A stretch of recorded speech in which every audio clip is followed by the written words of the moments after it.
कर रहा हूँ।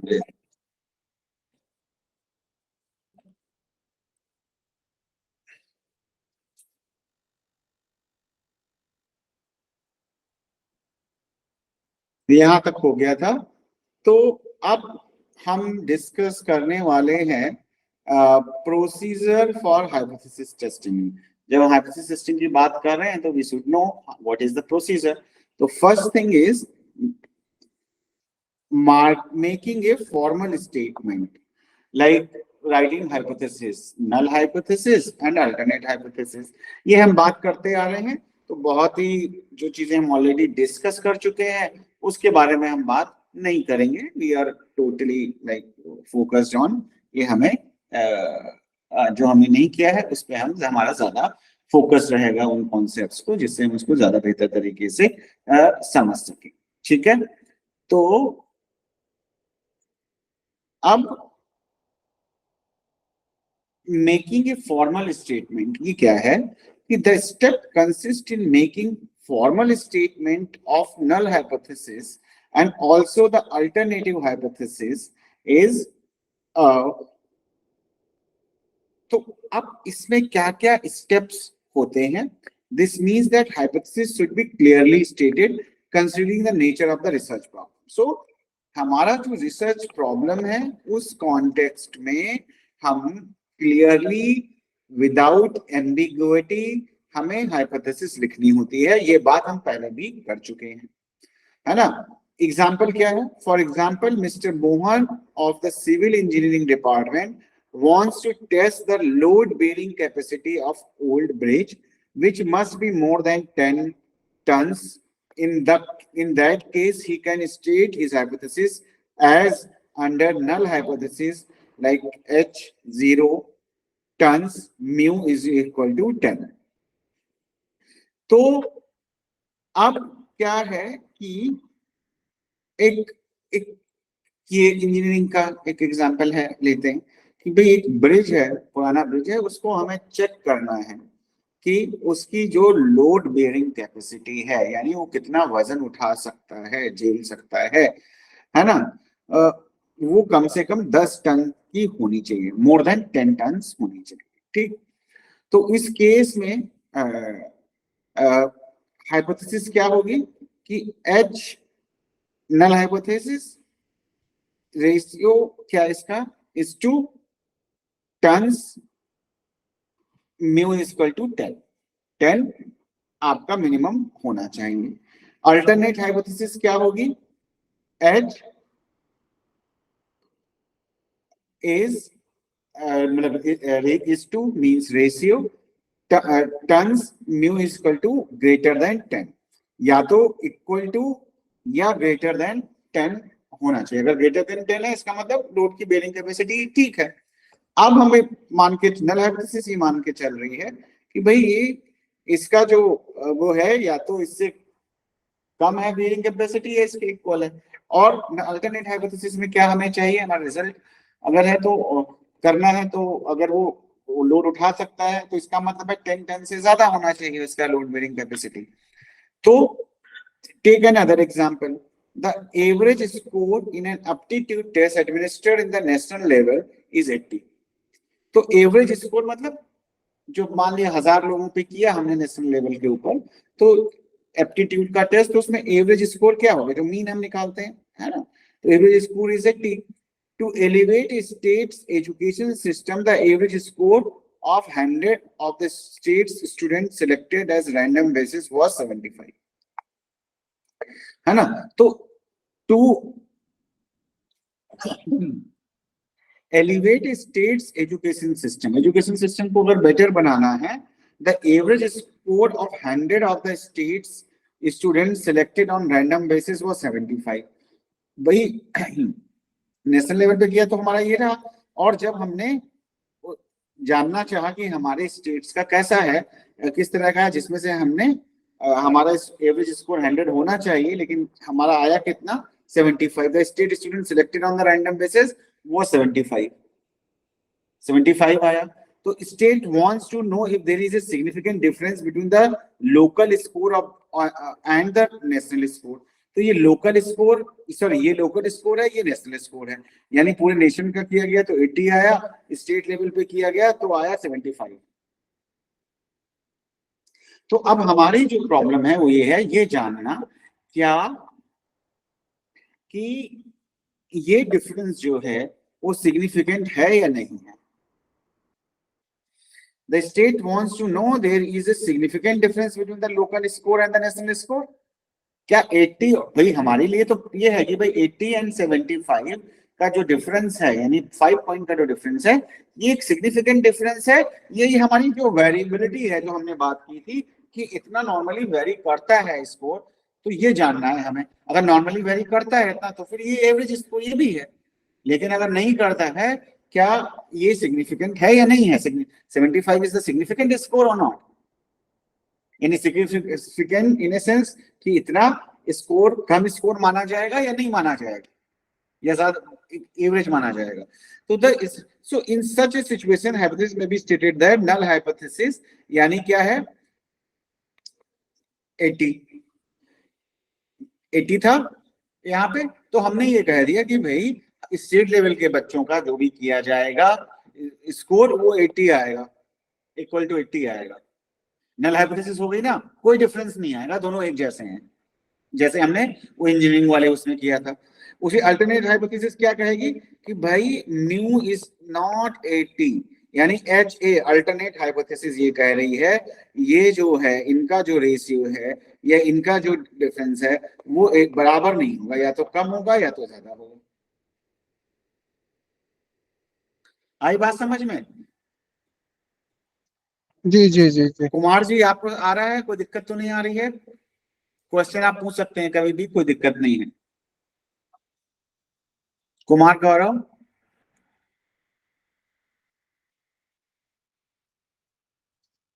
इसमें 75 को तो मेजर करेंगे ही नहीं, है ना? नहीं 75 आया है, हम ये जानना चाहते हैं कि हम दोबारा से आए, हाँ। भाई हम ये जानना चाहते हैं कि भाई क्या डिफरेंस सिग्निफिकेंट है कि नहीं है, तब हम करेंगे। हाँ, मतलब हाइपोथेसिस टेस्टिंग तो यही कहती है कि नेशनल लेवल का जो है हमारा 80 is equal to naught. Hypothesis testing ये बोल रही है भाई, हाइपोथेसिस नल हाइपोथेसिस क्या होती है कि कोई डिफरेंस नहीं है, ये कहती है नल हाइपोथेसिस। जी जी जी जी जी जी। अल्टरनेट हाइपोथेसिस कहती है कि डिफरेंस है। अब नेशनल लेवल पे जब किया गया टेस्ट तो 80 आया, और स्टेट ने जी जब जी जी जी। स्कोर किया तो 75 आया। तो अब स्टेट ये जानना बिल्कुल। चाहता है कि भाई हम दोनों पे टेस्ट करें, नेशनल लेवल पे और इस पे, और हम जानना चाहें कि क्या ये स्कोर 75 का स्कोर सिग्निफिकेंट है कि नहीं है, कि जी जी स्टेट में बिल्कुल। और नेशनल लेवल में जो डिफरेंस है वो सिग्निफिकेंट डिफरेंस है या नहीं है, ये जानना चाहती है। तो वो अपना टेस्ट, अपना ये हाइपोथेसिस टेस्ट करना चाहती है, रिसर्च करना चाहती है। ठीक है, जी जी जी। तो अब आता है selecting A significance level. The hypotheses are tested on predetermined level of significance. As such, the same should be specified. Generally, in practice, either 5% or 1%, जो हमने कल बात की थी कि 5% पे यानी 95% सीओटी के साथ, 1% पे यानी 99% सीओटी के साथ हम कह सकते हैं, तो हम लेवल ऑफ सिग्निफिकेंस सेलेक्ट करेंगे। तो पहले हमने क्या किया, हमारा प्रॉब्लम क्या है, सेकेंड लेवल पे हम सिग्निफिकेंस लेवल चेक करेंगे। थर्ड लेवल पे हम क्या करेंगे, the factor that affect the level of significance are, क्या क्या कर सकते हैं, magnitude of difference between sample means. अगर सैंपल मीन्स में बहुत ज्यादा डिफरेंस है, यानी कि एक मीन, ये पॉपुलेशन का मीन तो सेंटर में यहाँ पे है और इसका मीन है सपोज यहाँ पे आ गया, अगर डिफरेंस है तो ये आपके, जो मैंने कल बात किया था, आपके सिग्निफिकेंट लेवल को डिफरेंस मतलब वो अफेक्ट कर सकता है सिग्निफिकेंस को, क्योंकि आपका सैंपल जो है एक तरफ जा रहा है। The size of the sample अगर बहुत छोटा है तो आप वो नॉर्मल प्रोबेबिलिटी कर्व को फॉलो नहीं करेगा, तो वो भी एक प्रॉब्लम हो जाएगी आपके लिए। ठीक है, then the variability of the measurement within sample. अब सैंपल ये है, एक स्कोर यहाँ, एक स्कोर यहाँ, एक स्कोर यहाँ, एक स्कोर, तो प्रॉपरली डिस्ट्रीब्यूटेड है इसके हिसाब से कि नहीं। अगर जितना सैंपल छोटा होगा उतना कम चांसेस होंगे, जितना बड़ा होगा उतना ज्यादा वो नॉर्मल प्रोबेबिलिटी कर्व को फॉलो करेगा। Whether the hypothesis is directional और नॉन डायरेक्शनल, हमें ये डिसाइड करना पड़ेगा। यानी कि वन टेल्ड है या टू टेल्ड है। अगर वन टेल्ड है तो 5% पूरा इधर आ जाएगा या इधर आ जाएगा। अगर टू टेल्ड है तो 2.5 इधर 2.5 इधर आ जाएगा। 2.5% 2.5% इधर उधर हो जाएगा। तो ये हमें डिसाइड करना पड़ता है डायरेक्शनल है या यूनिडायरेक्शनल है या बाई डायरेक्शनल है। तो directional hypothesis is one which predict the direction of the direction or the difference between say means, यानी कि means कहाँ पे होगा, तो किस साइड में जाएगा वो ये डिसाइड करते हैं। In brief, the level of significance must be adequate in the context of purpose and nature of the inquiry। तो जो हमारा टॉपिक है, जो हम इंक्वायर करना चाहते हैं, लेवल ऑफ सिग्निफिकेंस उसी हिसाब से होना चाहिए। पता चला वन टेल टेस्ट है, आप दोनों साइड का ले रहे हैं, तो वो नहीं होना चाहिए जो कल हमने डिस्कस किया था क्लास में। ठीक है, तो वो ऐसे हम डिसाइड करते हैं। तो अब ये अगर आपको कोई वो करना है, जब आप करते हैं क्या डायग्राम चार्ट, जब हम रिसर्च करते हैं तो हमारे स्टेप्स इस टेस्टिंग के क्या होंगे। सबसे पहले स्टेट हाइपोथेसिस, यानी आपको हाइपोथेसिस बनानी पड़ेगी अल्टरनेट एंड क्या कहते हैं अल्टरनेट हाइपोथेसिस एंड द आप कह सकते हैं नल हाइपोथेसिस। अब उसके सेकंड नंबर पे लेवल ऑफ सिग्निफिकेंस आपको डिसाइड करना पड़ेगा। थर्ड, आपको करेक्ट सैंपलिंग लेनी पड़ेगी, decide the correct sampling distribution. Sampling आपकी प्रॉपर होनी चाहिए, सैंपल के बारे में हम ऑलरेडी बात कर चुके हैं, है ना। Sample is random sample and work out an appropriate value from the sample data. तो अब एक प्रॉपर रैंडम सैंपल अगर आप लेते हैं वो आपके लिए बेहतर होगा। अब calculate the probability that sample result would diverge as widely as it has from expectation if H0 were true. तो अब कहने का मतलब ये हमें प्रोबेबिलिटी करनी है कि ये भी सैंपल भी हमारा ऐसा होना चाहिए, मतलब साइज वगैरह की वो नॉर्मल प्रोबेबिलिटी कर्व को फॉलो करें। ठीक है, then is this probability equal to smaller than value in case of one tail test and oblique two tail test in case of two tail test। तो अब क्या करते हैं, अगर वन टेल टेस्ट है टू टेल टेस्ट है तो क्या होगा। तो ये अगर हमारा प्रोबेबिलिटी जो है ना, is this probability equal or smaller than the value in case of one tail test, अगर है yes then reject होगी आपके thereby run the risk of committing type 1 error। यहाँ पे type 1 error होने के चांसेस होंगे, यानी कि नल हाइपोथेसिस क्या होगी, ट्रू है, हम उसको रिजेक्ट कर रहे हैं, है ना, तो ये चांस बढ़ जाएगा। एंड अगर नल हाइपोथेसिस अगर नल हाइपोथेसिस है तो क्या हो, नल हाइपोथेसिस अगर हम एक्सेप्ट कर रहे हैं जबकि वो ट्रू नहीं है तो वहां पे हम टाइप 2 एरर हम कर देंगे। टाइप 1 टाइप 2 एरर हमने कल बात की थी, तो इसके और डिटेल में हम नहीं जाएंगे कि टाइप 1 टाइप 2 एरर क्या होती है, वो आपको मैंने कल कराया है। अब आता है, तो ये जब बेसिक सेटअप हमारा क्लियर है देन हम आते हैं टेस्ट ऑफ हाइपोथेसिस पे, कि हम हाइपोथेसिस को टेस्ट कैसे करते हैं। अब ये मेथड्स होते हैं स्टैटिस्टिकल मेथड्स, जिनके बेस पे हम जब हम डेटा कलेक्ट कर लेते हैं तो हम डिसाइड करते हैं कि क्या कहते हैं कौन सा टेस्ट करना है। वो डिसाइड करेगा आपका सैंपल कैसा है, आपका हाइपोथेसिस क्या है, वन टेल्ड है टू टेल्ड है, सैंपल साइज कितना है, ये सारी चीजें इसके अंदर इंपॉर्टेंट हो जाती हैं। तो टेस्ट ऑफ हाइपोथेसिस क्या हो गया कि statisticians have developed several test of hypothesis for the purpose of testing hypothesis which can be classified as, आपने नाम भी सुने होंगे इससे पहले भी, parametric test and non parametric test. कौन से, parametric test and the non parametric test. अब ये टेस्ट दो तरीके के वाइडली मतलब आप इसको मतलब डिसाइड कर सकते हैं। तो पैरामेट्रिक टेस्ट क्या है, स्टैंडर्ड टेस्ट और पैरामेट्रिक टेस्ट और standard test of hypothesis. Non parametric test distribution free test. अब इसको डिस्ट्रीब्यूशन फ्री क्यों कहते हैं नॉन पैरामेट्रिक को, क्योंकि ये जो नॉर्मल प्रोबेबिलिटी डिस्ट्रीब्यूशन है इसको फॉलो नहीं करता है। यूजुअली ये माना जाता है जब हमारा सैंपल जो है क्या कहते हैं, लेस देन 30 होता है, तब हम इसको क्या कहते हैं, जब लेस देन 30 है यानी इससे छोटा है, तो हम नॉन पैरामेट्रिक स्टैटिस्टिक यूज करते हैं। हम ये मान के चलते हैं अगर 30 से कम है हमारा डेटा, तो वो नॉर्मल प्रोबेबिलिटी कर्व को नहीं फॉलो करेगा। ये हमने पहले भी, ये मैंने आपको पहले भी बताया था, है ना। ये नॉन पैरामेट्रिक तो ये में चीजें मैंने आपको नॉन पैरामीटर में से पैरामेट्रिक्स में इधर कोई वैल्यू कांस्टेंट नहीं रहती ना। हाँ जो नॉन पैरामेट्रिक्स है ना क्या, टेस्ट, हम्म, उसके अंदर नॉन कोई पैरामेट्रिक क्या है? नॉन पैरामेट्रिक के अंदर जो वैल्यू है वो फ्लक्चुएशन होती रहती है सर, नहीं, फ्लक्चुएशन नहीं होती है। या फिर जो कांस्टेंट नहीं होती। फ्लक्चुएशन की बात नहीं है सर, यहाँ पे बात ये है कि जब हमारे पास एक बड़ा सैंपल है जो हमारे डिस्ट्रीब्यूशन को फॉलो कर रहा है, डिस्ट्रीब्यूशन मतलब जो नॉर्मल प्रोबेबिलिटी कर्व है, हम ये मान के चलते हैं जितने भी वेरिएबल्स हैं वो सारे नॉर्मल प्रोबेबिलिटी कर्व को फॉलो करते हैं।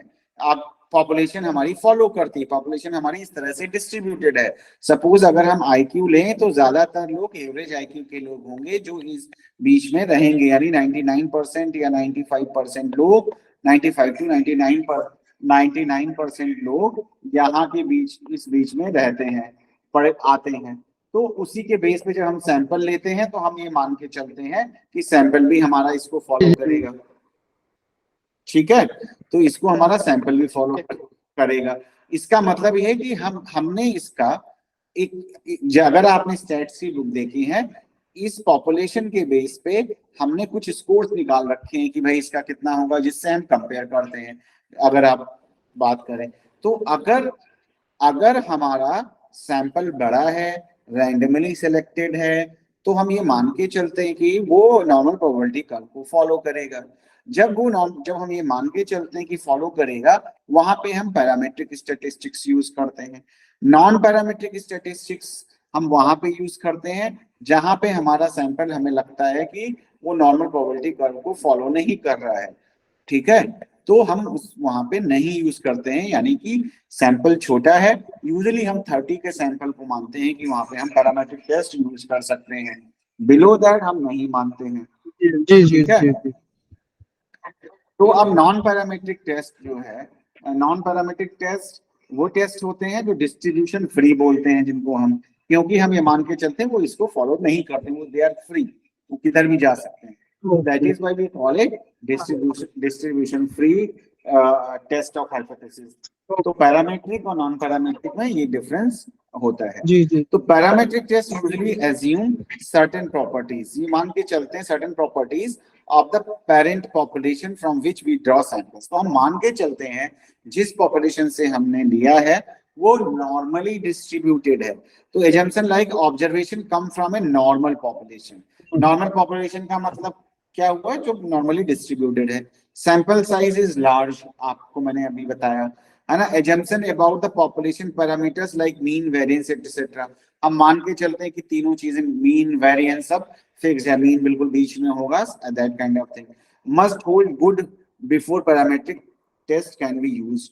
तो अब कहने का मतलब है अगर हमारी पॉपुलेशन नॉर्मली डिस्ट्रीब्यूटेड है और उसका मीन और वेरिएंस जो है वो पैरामीटर्स हमें पता है ना, तो हम पैरामेट्रिक टेस्ट यूज करते हैं। But there are situation when the researchers can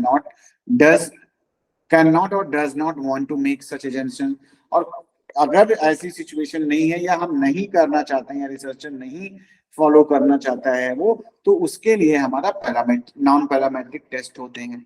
तो उस सिचुएशन में क्या होगा, उस सिचुएशन में हमारा क्या है, we use statistical method testing hypothesis which are called non parametric test because such test do not depend on any assumption about the parameter of the parent population. यानी हम नहीं मानते कि वो पॉपुलेशन मतलब है नहीं फॉलो कर, हम ये मान के चलते हैं कि वो नॉर्मल डिस्ट्रीब्यूशन को फॉलो नहीं करती है। Beside, most non-parametric tests assumes only nominal and ordinal data, whereas parametric tests requires measurement equivalent to the at least interval data. ठीक है। तो अब पैरामीट्रिक टेस्ट कहाँ पे ज्यादातर यूज होते हैं?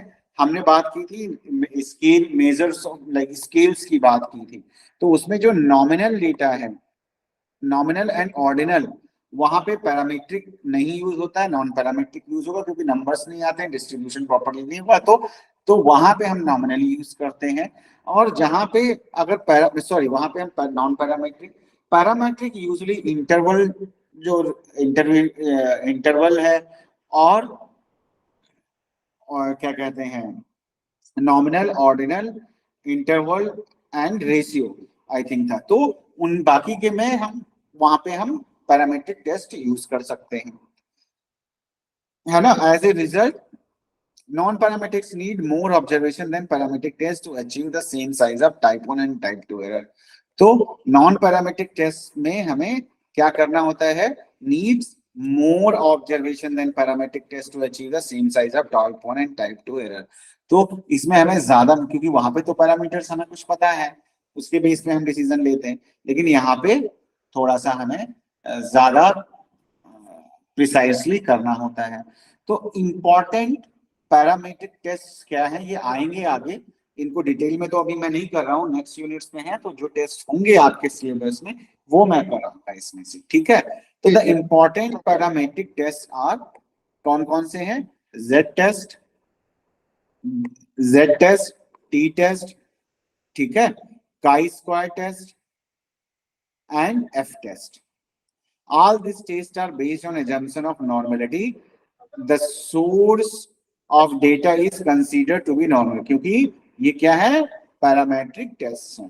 तो Z test, T test, chi square test, F test, ये सारे के सारे जो टेस्ट हैं ये आपके आते हैं पैरामेट्रिक टेस्ट, ठीक है। इनको हम आगे करेंगे। तो Z test is based on the normal probability distribution and is used for judging the significance of several statistical measures, particularly the mean. तो Z टेस्ट हमें मीन को जज करने के लिए, कि भाई सैंपल का हमने लिया, उसका मीन निकाला, और उसको हम जज करते हैं कि ये मीन हमारा जो डिफरेंसेस आ रहे हैं सैंपल में वो सिग्निफिकेंट है या नहीं है। The relevant of the test statistic Z is worked out and compared with its probable value from the table showing area under normal curve at a specified level of significance, judging the significance of the measure concerned. तो Z score जो है, क्या करते हैं? Z score क्या population से आता है, नॉर्मल, जो नॉर्मली डिस्ट्रीब्यूटेड है। तो वहां पे आपको टेबल्स देखेंगे स्टैटिस्टिक्स की बुक में, अगर आपके पास में है, आप निकालेंगे Z स्कोर टेबल तो आपको मिल जाएगा, ठीक है। तो वहां पे आप देखते हैं, वहां पे कैसे दिया था, स्कोर दिया है, और जैसे मान लिया स्कोर लिखा है 10, ठीक है, और ये भी साथ में आपका लिखा होगा किस लेवल पे, 0, 1 पे, 0, 5 पे, 0, है ना। तो ये जो सिग्निफिकेंस लेवल है उन पे दिया होगा। तो जो स्कोर आपका आएगा आप देखेंगे कि इससे ज्यादा है कि कम है और किस लेवल पे है, वो आप देखेंगे। तो वहां से आप आइडिया लगा सकते हैं कि हमारा स्कोर सिग्निफिकेंट है या नहीं है ना। वो हम आगे जब टेस्ट को और डिटेल में करेंगे तो और बेहतर तरीके से मैं आपको बताऊंगा, टेबल्स वगैरह जो भी हैं। This is a most frequent use test in research, ये बहुत ज्यादा यूज होने वाला टेस्ट है ना। And this test is used when the binomial distribution और T distribution is applicable on the presumption that such a distribution tend to approximate normal distribution as n becomes larger. तो अब क्या होता है, ये मान के चलता है जितना बड़ा सैंपल है उतने ज्यादा चांसेस हैं कि वो नॉर्मल डिस्ट्रीब्यूशन को फॉलो करेगा, और इसका एजम्पशन ही यही है पैरामीट्रिक टेस्ट का, ठीक है। तो कहाँ होता है? बाइनोमिनल डिस्ट्रीब्यूशन में हम इसको यूज कर सकते हैं। और टी डिस्ट्रीब्यूशन और कितना है ये हम मान के चलते हैं कि n becomes bigger, देन वो नॉर्मल डिस्ट्रीब्यूशन को फॉलो करता है। तो ये एजम्पशन हम लेके चलते हैं यहाँ पे। Z test is generally used for comparing means of a sample and to some hypothesized mean for the population in case of large sample or when population variance is known. तो हम क्या करते हैं? मीन कंपेयर करते हैं कि different हमने ये पॉपुलेशन है, इस पॉपुलेशन से हमने डिफरेंट मीन लिए, सैंपल लिए, सैंपल 1, सैंपल 2, सैंपल 3, इनके मीन जो भी आए इनको कंपेयर करने के लिए हम कि ये इसके इसी की तरह आए हैं या नहीं आए हैं, ये कंपेयर करने के लिए हम Z स्कोर को यूज करते हैं कि जब हम मीन्स को कंपेयर करते हैं उसके लिए यूज होता है। तो Z test is also used for judging significance of the difference between means of the two independent samples in case of large samples or when population variance is known। तो मैंने आपको पहले ही बता दिया कि हम वेरिएंस मतलब कितना वेरी करता है, हमने पहले क्लासेस में ये बात किया हुआ है। तो ये इसको हम लेवल ऑफ सिग्निफिकेंस को सिग्निफिकेंस जानने के लिए भी करते हैं कि जो भी डिफरेंस आ रहा है वो सिग्निफिकेंट है या नहीं है, या वो एक्सट्रीम एक्सपोर्स है वो सिग्निफिकेंट नहीं है ना। तो ये जानने के लिए भी हम लोग यूज करते हैं Z टेस्ट को। Z test is also used for comparing the sample proportion to the theoretical value of population proportion or for judging the difference in proportion of two independent sample when n happens to be a large। जब large sample size है तो हम sample proportion को भी क्या कहते हैं compare कर सकते हैं, है ना, to a theoretical value of population, जो हमारा थ्योरेटिकली हमने जैसा है तो उसकी जो वैल्यू है उससे हम उसको प्रोपोर्शंस को हम दो इंडिपेंडेंट जो सैंपल्स हैं उनके प्रोपोर्शंस को क्या कहते हैं कंपेयर कर सकते हैं। कंडीशन क्या होगी, लार्ज सैंपल होना चाहिए, अदरवाइज नहीं। T test based on the T distribution is considered a appropriate test for judging the significance of sample mean for judging the significance of difference between the means of two samples in case of small samples when population variance is not known। In case two samples are related we use paired T test। अब देखो क्या है, T test भी हमारा क्या करता है, sample means को हम लोग देखते हैं कि डिफरेंस जो है सो सिग्निफिकेंट है या नहीं है, ये जानने के लिए हम करते हैं। यहाँ पे Z टेस्ट क्या था, ये आपको पॉपुलेशन मीन की बात कर रहा था, ठीक है, ये कर रहा है सैंपल मीन की बात। तो जहाँ पे population mean Z test similar test है, Z टेस्ट एंड यहाँ पे सैंपल मीन्स को हम कंपेयर कर रहे हैं। ये दो तरीके के होते हैं, ठीक है। टी टेस्ट आपको दो होते हैं, एक तो टी टेस्ट एक हो क्या कहते हैं, दूसरा है आपका पेयर्ड टी टेस्ट और एक इंडिपेंडेंट सैंपल्स हैं। दोनों में हम अलग अलग थोड़ा थोड़ा सा चेंज आ जाता है। अब ये एक चीज जो नहीं अभी तक हमने बताई है या आपने नहीं सीखी है कि पेयर्ड और इंडिपेंडेंट क्या होते हैं। पेयर्ड टी टेस्ट है ना, और जो इंडिपेंडेंट टी टेस्ट है। तो अब क्या है कि दो सैंपल जो रिलेटेड सैंपल है और दो ऐसे सैंपल जो अलग अलग से आए हैं। मान लिया कि आपने 12th के बच्चों को लिया, उनका एप्टीट्यूड टेस्ट किया और हमने माना कि नॉर्मली डिस्ट्रीब्यूटेड है, ठीक। इससे आपने दो सैंपल्स ले लिए, है ना, दो सैंपल्स इसमें से निकाले, सैंपल 1 सैंपल 2, तो ये एक ही पॉपुलेशन से आए हैं, तो इसलिए ये क्या हो गए, टू रिलेटेड सैंपल्स हो गए। कुछ बहुत ही बेसिक लेवल पे मैं आपको समझा रहा हूं। तो ये टू रिलेटेड सैंपल है, तो यहाँ पे पेयर्ड टी टेस्ट यूज होगा, एक ही उससे आ रहे हैं। और इंडिपेंडेंट जब अलग अलग सैंपल से डेटा आ रहा है हमारा, ये किसी और पॉपुलेशन से लिया गया S1 S2 किसी और पॉपुलेशन से लिया गया, मान लिया कि ये डिप्रेशन के पेशेंट आपने ले लिए पॉपुलेशन से, ये नॉर्मल लोगों को ले लिया, तो ये अलग अलग हो गए, तो यहाँ पे हम इंडिपेंडेंट टी टेस्ट यूज कर लेंगे। तो इस तरीके से ये डिफरेंसेस होते हैं। It can also be used for judging the significance of the coefficient of simple and partial correlation. तो सिंपल और पार्शियल कोरिलेशन को का जो सिग्निफिकेंस है वो जानने के लिए भी टी टेस्ट यूज होता है, ये ध्यान रखना। वो तो हम निकालते हैं, लेकिन उनका जो कोरिलेशन है वो सिग्निफिकेंट डिफरेंस उसमें है या नहीं है वो जानने के लिए भी करते हैं। The relevant test statistic T is calculated from the sample data, then compared with the probable value based on the T distribution। T distribution क्या है, जो आपको टेबल से मिल जाएगा, आपके उसमें जो होता है, and to be read from the table that gives probable value of। तो जैसे Z टेबल होती है वैसे T टेबल भी होती है, with significance of different degree of freedom के साथ में वहां पे दिया होता है कि किस लेवल पे किस डिग्री ऑफ फ्रीडम पे आप देखना चाहते हैं, at a specified level of the significance, है ना। Concerning degree of freedom from accepting and rejecting the null hypothesis, उसके बेस पे हम null hypothesis एक्सेप्ट करेंगे या रिजेक्ट करेंगे, ये हम कर सकते हैं। It may be noted that T-test applies only in case of small samples. Small samples में ही हम यूज करते हैं when population variance is unknown, जब हमें पॉपुलेशन का वेरिएंस नहीं पता है। और जेट टेस्ट हम क्या करते हैं, लार्ज पॉपुलेशन के ऊपर यूज करते हैं, जब बहुत बड़ी पॉपुलेशन है। दोनों ही नॉर्मल प्रोबेबिलिटी कर्व को फॉलो करते हैं, ये समझना चाहिए। और तो जब बहुत बड़ा सैंपल है यानी ऑलमोस्ट पॉपुलेशन है तो जेड टेस्ट, एंड अगर हम क्या कहते हैं स्मॉल सैंपल ले रहे हैं then it is a t-test that we use. ठीक है। chi-square test is a parametric test, is a used in the comparing a sample variance in theoretical population, है ना।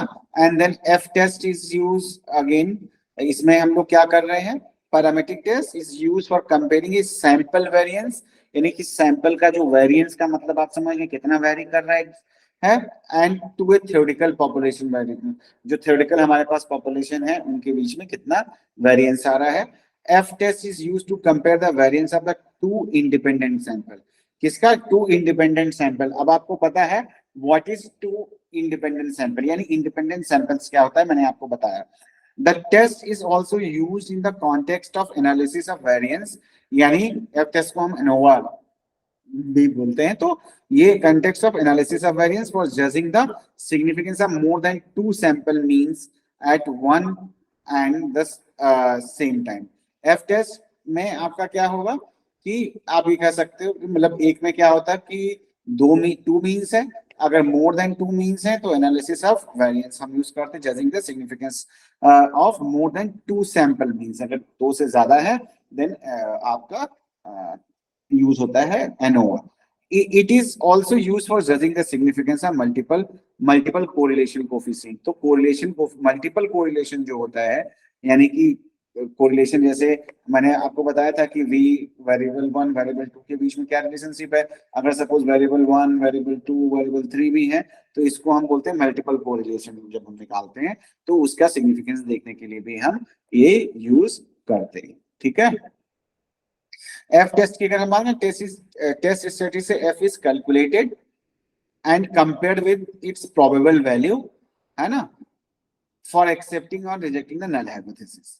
तो एफ रेशियो टेबल भी दी होती है आपके पास, तो जो स्कोर आता है उसको हम वहां से देखते हैं और उसके बेस पे नल हाइपोथेसिस को एक्सेप्ट या रिजेक्ट हम लोग करते हैं। ठीक है, डिटेल में आपके में है आगे, तो वहां पे हम ज्यादा करेंगे।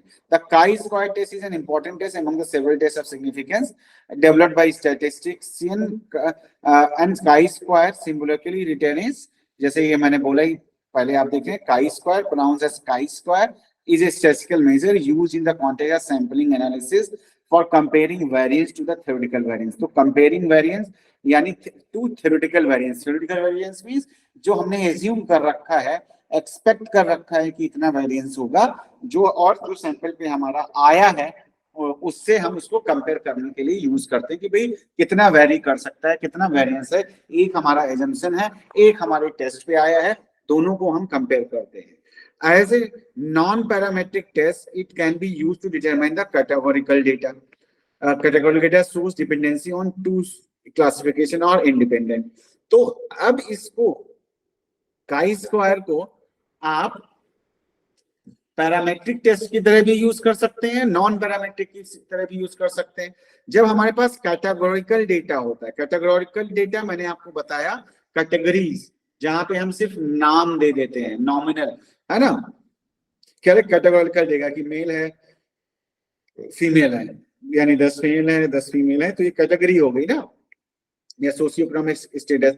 तो वहां पे हम क्या किस लिए यूज कर सकते हैं, ऐसे non parameter it can be used to determine the categorical data source dependency और टू क्लासिफिकेशन और इंडिपेंडेंट, जहां पे दो क्लासिफिकेशन इंडिपेंडेंट है, जैसे मेल एंड फीमेल की हमने बात की सारी चीजें, तो वो हम कंपेयर कर सकते हैं using chi-square test as a non parametric test के तौर पे भी यूज होता है। तो ध्यान रखना, कभी कोई पूछता है कि कौन सा ऐसा टेस्ट है जो पैरामेट्रिक और नॉन पैरामेट्रिक दोनों में यूज हो सकता है, दैट इज chi-square, दोनों में कैटेगरीज में आता है, तो वो है ये 10। The chi-square test is applicable in large number of problems, कि बड़े जो नंबर्स की प्रॉब्लम्स होती हैं वहां पे हम यूज करते हैं। The test is in fact a technique through the use of which is possible for all researchers.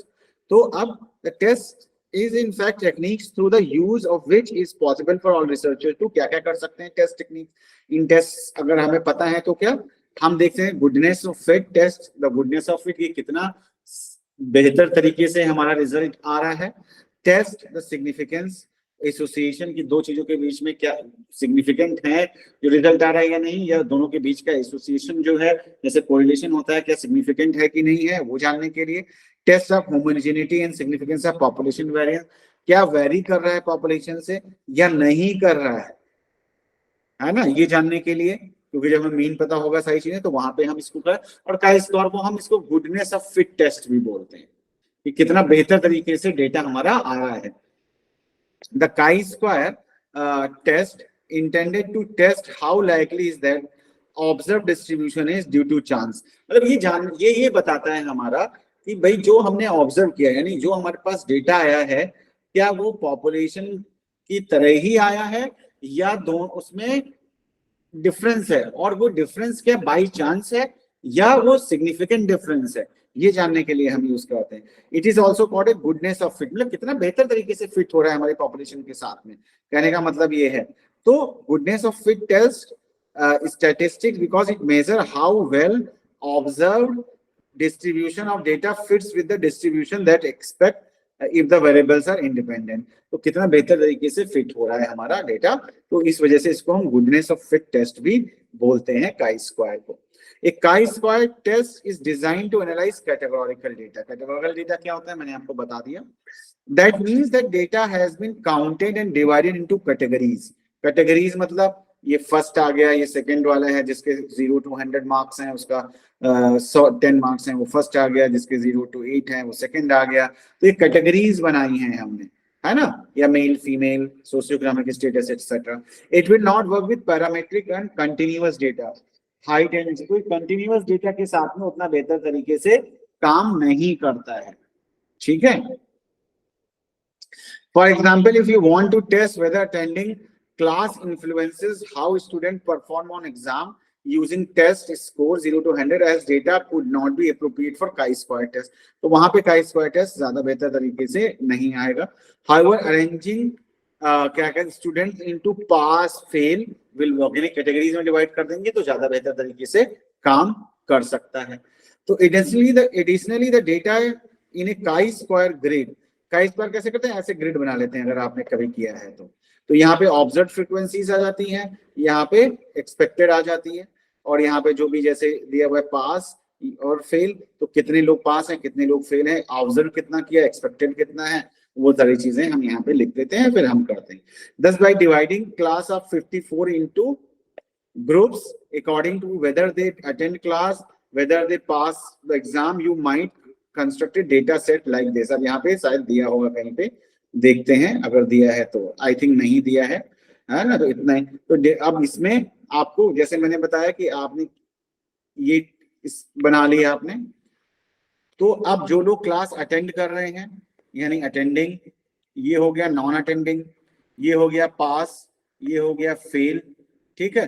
तो ऐसे लोग जो अटेंडिंग है और पास हो गए, सपोज 50 हैं, ठीक है, टोटल 200 का डेटा, मतलब 200 का डेटा मान लिया हमने है. जो लोग अटेंडिंग हैं बट फेल हो गए, ऐसे लोग सपोज 5 हैं. जो नॉन अटेंडिंग है और फेल भी हो गए, है ना, तो जितना भी डेटा उसमें सपोज वो 100 हो गए. ठीक है. और ये नॉन अटेंडिंग और पास वो 45 हो गए. तो इस तरह से डेटा करके इसके ऊपर हम लोग, इसका फॉर्मूला होता है उसको यूज करके हम निकालते हैं. तो ये जो टेस्ट हैं, ये डिफरेंट टेस्ट हैं जो यूज होते हैं आपके आप कह सकते हैं हाइपोथेसिस टेस्टिंग के लिए. तो स्टैट का रोल यहाँ पे आता है. स्टैट क्या करती है, आपके पास जो डेटा आया है उसको टेस्ट करती है, कि आपको बताती है कि भाई ये आपका क्या कहते हैं यूजफुल है या नहीं है, सिग्निफिकेंट है नहीं है, हाइपोथेसिस आपकी रिजेक्ट होगी या नहीं एक्सेप्ट होगी. ये सारी चीजें इसके अंदर आती हैं. तो ये आपका Z test, F test, chi square test and F test, ये आपके स्टडी आपको करने हैं स्टैटिस्टिक्स में. अगर हम आपका सिलेबस देखें तो इसके अंदर इसके बाद यहाँ पे आएगा आपका टेस्ट ऑफ सिग्निफिकेंस जो आता है ये, एंड टेस्ट ऑफ सिग्निफिकेंस ये, यानी कि पैरामीट्रिक एंड नॉन पैरामीट्रिक अगली 2 यूनिट्स में है। तो नेक्स्ट क्लास में power of the test, P value, concept और standard error and confidence interval, ये बात करेंगे। ये ब्रीफ कॉन्सेप्ट्स हैं, ये मैं आपको समझा दूंगा क्या होता है, and then we will start with these test, है ना। अभी आज इंट्रोडक्टरी आपको बताया है कि ये टेस्ट क्या होते हैं। पैरामीट्रिक टेस्ट में हम पहले करेंगे ये रिक्वायर्ड टी टेस्ट, है ना।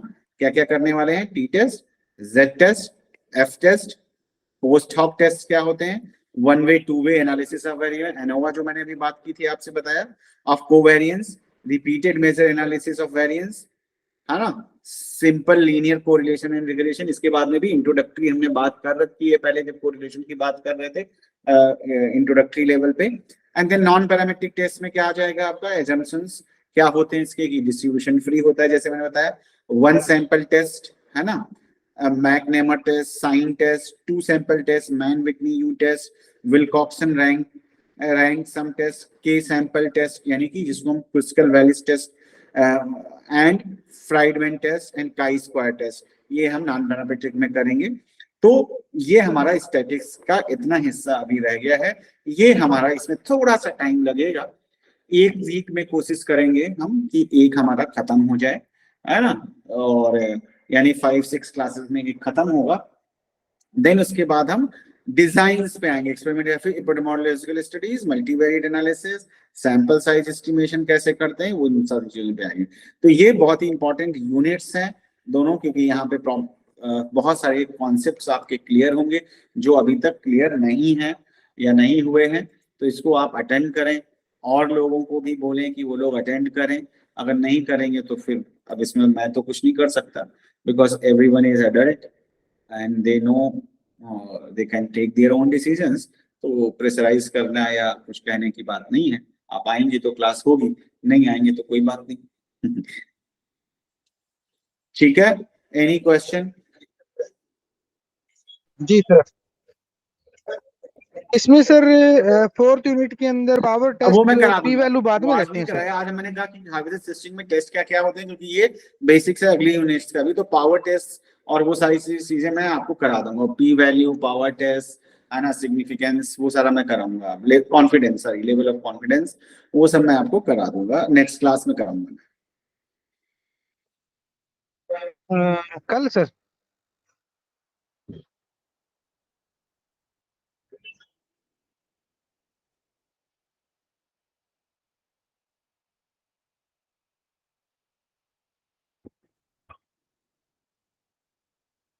हाँ, अनिल जी कुछ बोल रहे हैं आप?